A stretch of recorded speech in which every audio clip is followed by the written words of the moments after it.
Hello everyone, welcome to another Rick's Picks. Today I'm going to be doing my review of the Turtles of Grayskull figure Michelangelo. So what I'm going to do is I'm going to take a look at him in packaging, then I'm going to take a look at the figure and his accessories, and then I'm going to give you my thoughts on him. And just remember, if you do like this video, go ahead and hit that like, share, and subscribe buttons, and check out my Masters of the Universe and Teenage Mutant Ninja Turtle playlist. So without any further ado, let's get to the review. So here he is in packaging. He has the standard Turtles of Grayskull packaging, so you can tell he's a hero because he has He-Man and Leonardo on either side. That usually indicates that, you know, they're one of the good guys. You got the Turtle of Grayskull logo, Michelangelo. Then you got the exploding green rocks representing both Masters of the Universe and the Teenage Mutant Ninja Turtles. You have both of their logos right here. And then you get this nice open window so you can see the figure. Spin them around this way.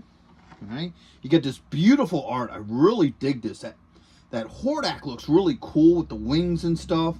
I'm really curious to how they're going to do him in a figure because that looks really cool.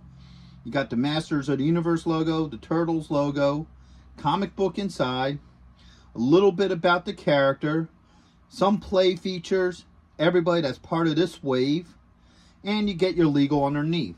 So, with all that being said, let's open him up and see what he's about. If you're going to be in the Philadelphia area from September 7th and 8th, then you got to check out RetroCon 2024 at the Philadelphia Expo Center. They have lots of great tables and vendors selling all sorts of retro action figures and collectibles. Plus, they have guests, arcade games, contests, panels, and much, much more. In honor of 40 years of Transformers, they will have a 40-year anniversary display stand that you could take pictures with. Special guests will be including Anson Williams, who played Potsy in Happy Days, Don Moss, who played Ralph from Happy Days and also played Eric from Dungeons & Dragons, the cartoon. Actor Lee Majors will also be there, best known for playing the $6 Million Man and the Fall Guy.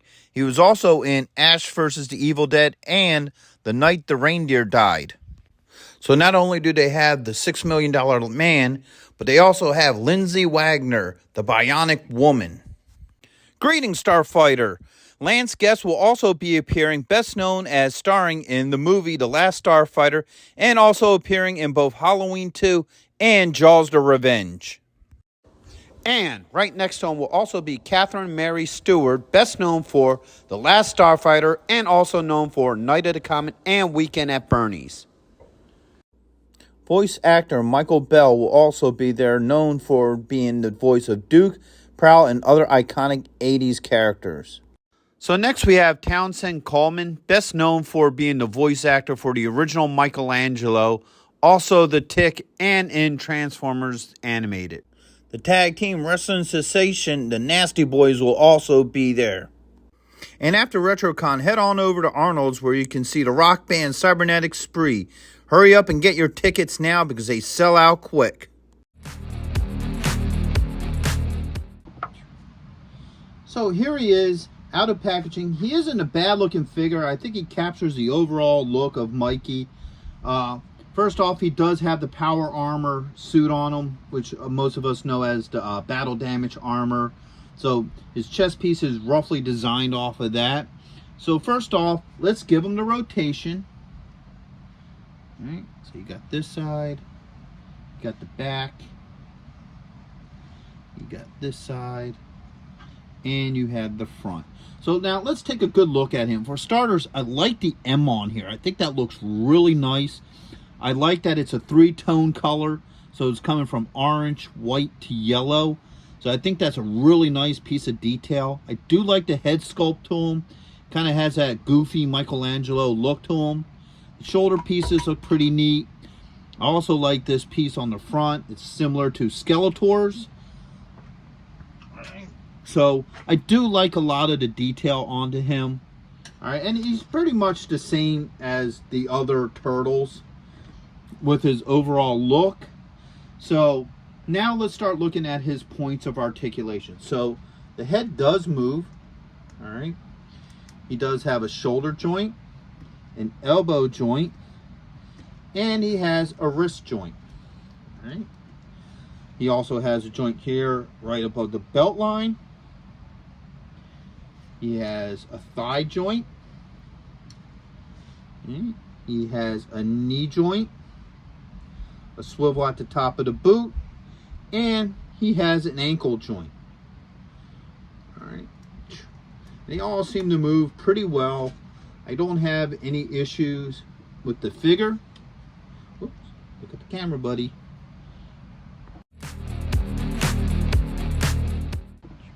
So now let's start looking at his accessories. First off, he does have these two shoulder pieces, and he has like this orange piece that can come off.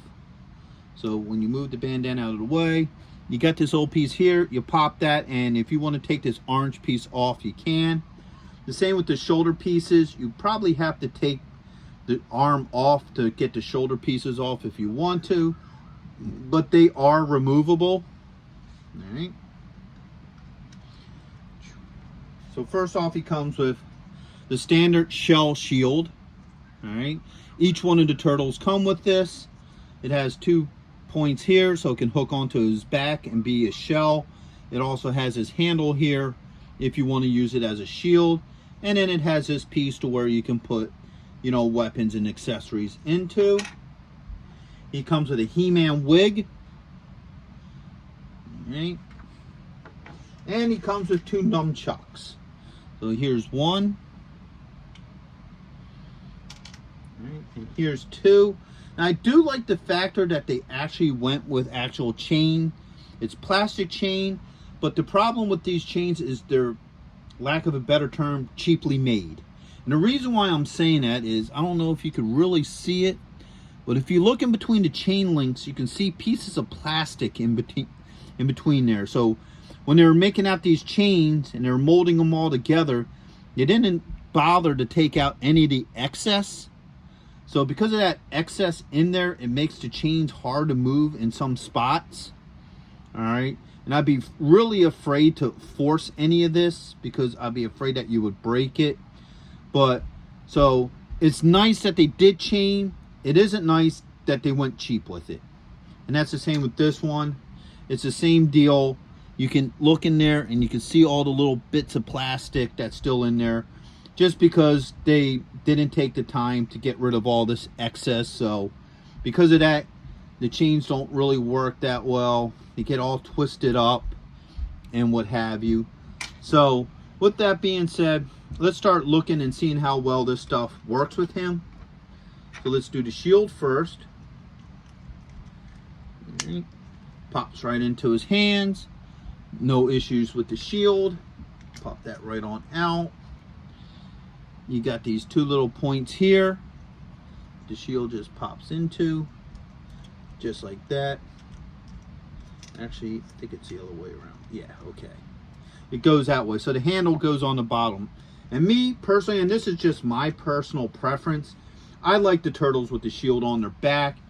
It makes them look more turtle-like, but you can do it either way. You know, it's not a major thing. Then you got the wig. And that just pops on his head like this. Oops. Get that a little bit better on there.